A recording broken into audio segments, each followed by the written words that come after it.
Hello guys! Magandang hapon. Kasalukuyang ginaganap po ang aming workshop on the amendments of HOA bylaws and formation of Barangay HOA Federation.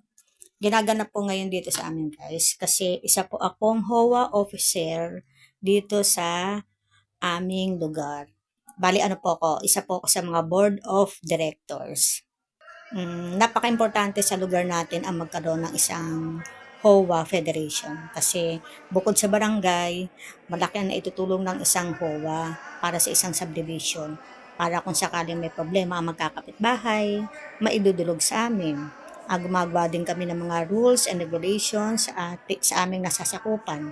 Kapag may problema, pwede kaming lapitan. Tapos, isa din kami sa mga tumutulong para sa mga problema dito sa aming komunidad at inilalapit namin sa munisipyo. Kaya napakalaking bagay din po na merong isang HOA, Homeowners Association sa isang subdivision.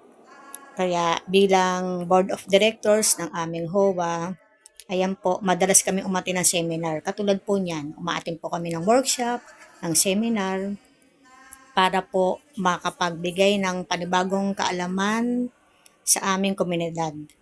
Saka maganda na rin po yan para po hindi nahuli ang aming subdivision para sa mga bagong batas ng